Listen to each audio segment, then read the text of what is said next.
Hello everyone, welcome to Election Future. The end of September has brought with it shocking new polls, many of which are in key swing states.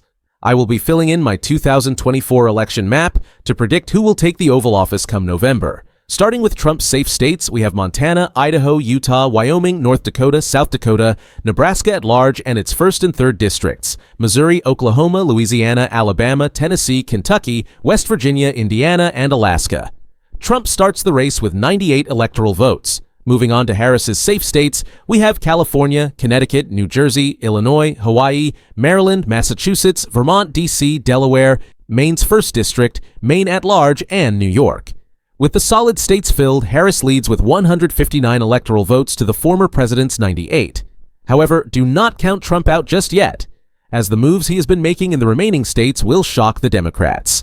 Now, we will move on to the likely states, which will go to either Trump or Harris by margins between 7 and 15 points and are thus likely to remain loyal to their respective candidate come November. I will begin Trump's likely category with Ohio, which continues to be a reliable state for Trump. In the likely category, the latest poll conducted by RMG Research among 781 likely voters gives Trump an 11-point lead over Harris. This shows a substantial increase in Trump's popularity and remains consistent with Ohio's recent voting trends. Trump won Ohio by 8.1 points in both the 2016 and 2020 elections. Once a pivotal swing state, Ohio has shifted more solidly into the Republican column in recent election cycles, largely driven by its rural and working-class voters. With a solid 11-point lead, Ohio looks set to remain in Trump's favor this election cycle. South Carolina continues to be a likely state for Trump, maintaining its long-standing position as a Republican stronghold. According to a recent Emerson College poll, Trump holds a comfortable 14-point lead over Harris. This margin mirrors the results from previous elections, where Trump won South Carolina by 14.3 points in 2016 and 11.7 points in 2020. South Carolina's political landscape has remained largely stable, with strong Republican support driven by conservative rural areas and evangelical voters. Despite the absence of head-to-head polling between Trump and Harris specifically, the historical data suggests that South Carolina will remain firmly in the Republican column this election cycle. Next, we move to Arkansas, a state that has been loyal to the Republican side for the past 6 elections and currently remains Republican with a 15-point gap, according to a poll conducted by Hendrix College among 696 likely voters. This puts the state on the verge of becoming a safe state. Mississippi remains in Trump's likely column, continuing its history as a reliably red state. However, recent polling shows Trump leading Harris by 9 points, a margin that is notably narrower than in past elections. In 2020, Trump won Mississippi by 16.5 points, highlighting some erosion in the Republican base this cycle. Despite this shift, the state's long-standing Republican support, driven by conservative voters, ensures that Mississippi is still expected to remain in Trump's favor this election cycle. Lastly, we have Maine's 2nd district, which has leaned Republican in recent election cycles. Trump now holds a 7-point lead over Harris, according to a new poll by Pan Atlantic Research conducted among 398 likely voters. This district, known for its independent streak, voted for Trump by 7.4 points in 2016 and 7.3 points in 2020, so Trump's current 7-point lead is consistent with past results. The 2nd district remains a key battleground, and with its rural working-class electorate, it continues to be a stronghold for Trump heading into the 2024 election. Moving on to Harris's likely states, we have Virginia. According to a new poll conducted by Emerson College among 860 likely voters, Harris holds a 7-point lead over Trump.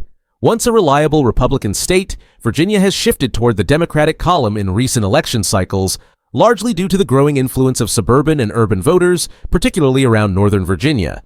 In 2020, Biden won Virginia by 10 points, and with Harris now holding a 7-point lead, the race remains competitive but still favors the Democrats. Virginia remains a crucial part of Harris's electoral map, with this advantage placing it firmly in the likely category. New Hampshire has moved up from the leaning category in favor of Harris, showcasing an interesting electoral trend. In 2016, Clinton narrowly defeated Trump in the state by just 0.37 points. By 2020, Biden expanded that margin to 7.4 points, strengthening the Democratic foothold.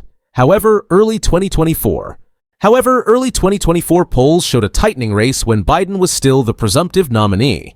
Since Harris entered the race, she has managed to widen the gap once again. According to the latest poll from the University of New Hampshire, Harris now holds an 11-point lead over Trump, indicating that New Hampshire is likely to stay in the Democratic column as the election approaches. Moving on to Washington, which has been a Democratic stronghold since 2008, consistently voting blue in presidential elections, Harris currently leads Trump by 14 points according to a public policy survey sponsored by the Northwest Progressive Institute. This solid Democratic advantage reflects Washington's political landscape, which has shifted decisively to the left in recent decades, especially in the urban centers of Seattle and surrounding King County. The state's strong base of progressive voters, combined with its increasing focus on climate change and tech-driven policies, has made it a key part of the Democratic electoral foundation. With such a wide margin, Washington is expected to remain comfortably in Harris's column, continuing the state's trend of being a reliable blue state.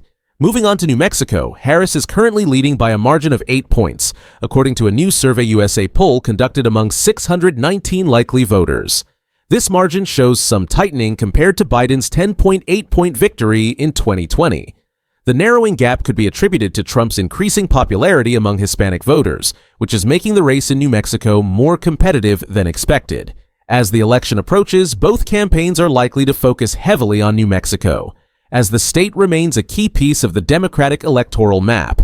Though the margin remains narrower than it was 4 years ago, Colorado remains in Harris's likely column, with the latest poll conducted by Morning Consult among 512 likely voters showing Harris holding a 10-point lead over Trump.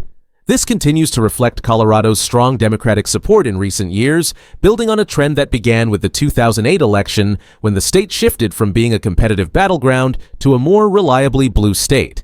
In 2020, Biden won Colorado by 13.5 points. And with Harris maintaining a solid 10-point lead, the state appears to remain firmly in the Democratic camp for 2024. Colorado's progressive urban centers, combined with a diverse electorate, continue to bolster the Democratic advantage in the state. Rhode Island remains in the likely category for the Democrats.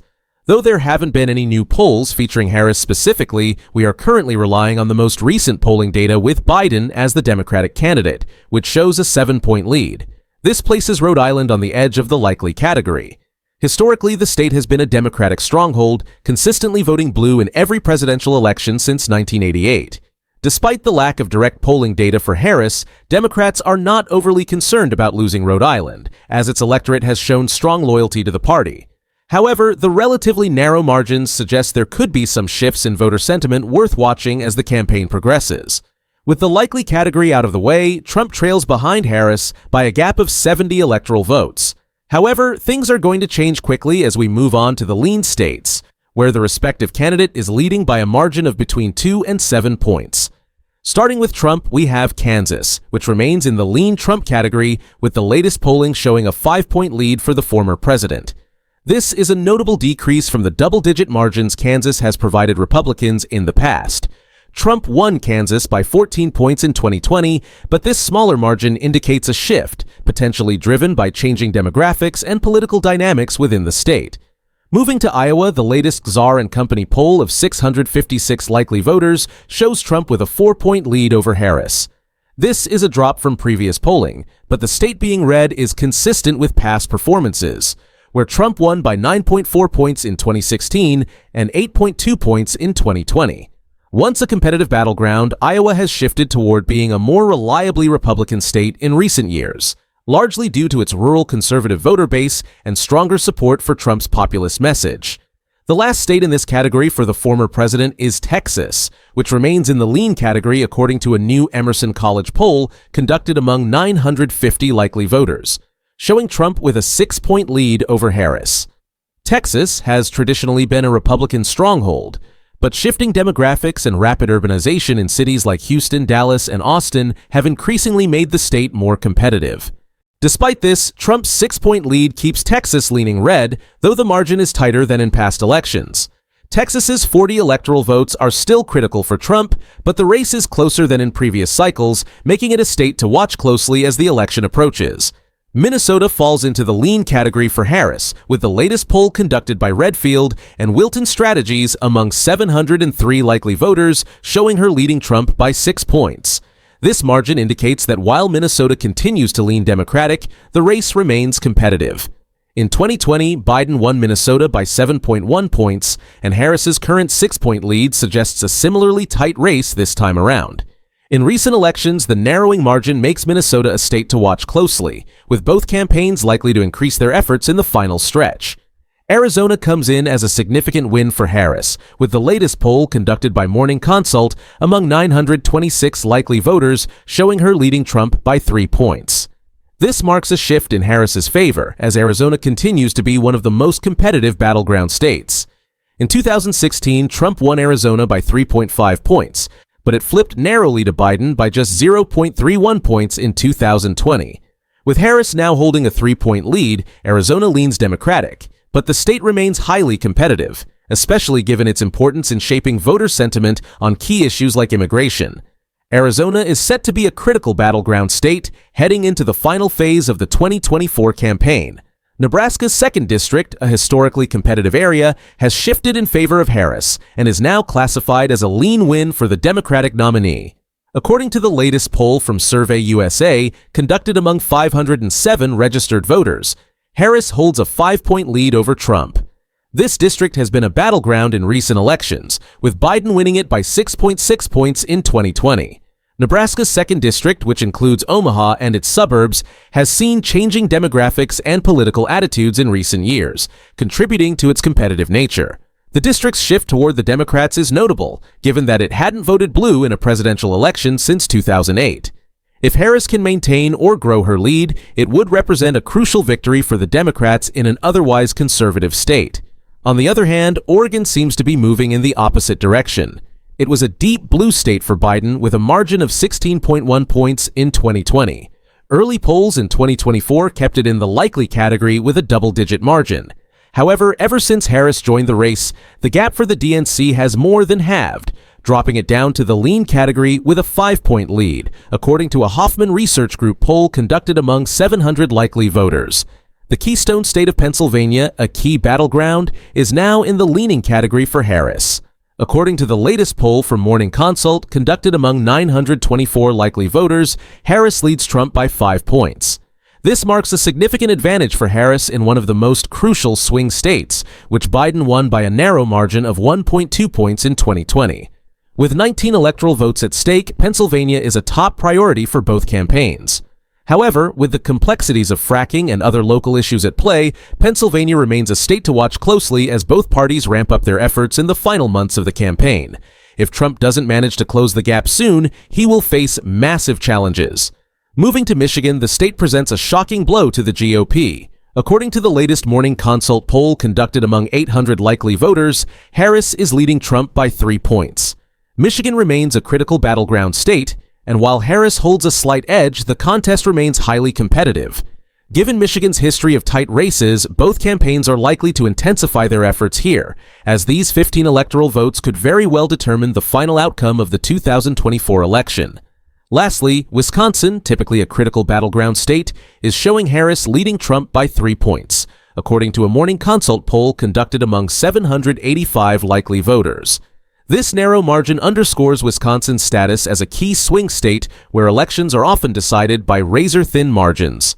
In 2020, Biden narrowly won Wisconsin by just 0.63 points, reflecting the state's highly competitive nature. With 10 electoral votes at stake, both campaigns are expected to heavily focus their efforts on Wisconsin, as it could play a pivotal role in determining the outcome of the 2024 election. For now, Wisconsin falls into Harris's lean category. Now we shall move to the swing states, those where the margin is 2 points or lower. The elections in November will apparently be very exciting. Don't forget to subscribe to my channel and like the video and turn on the notification bell. See you in the next video.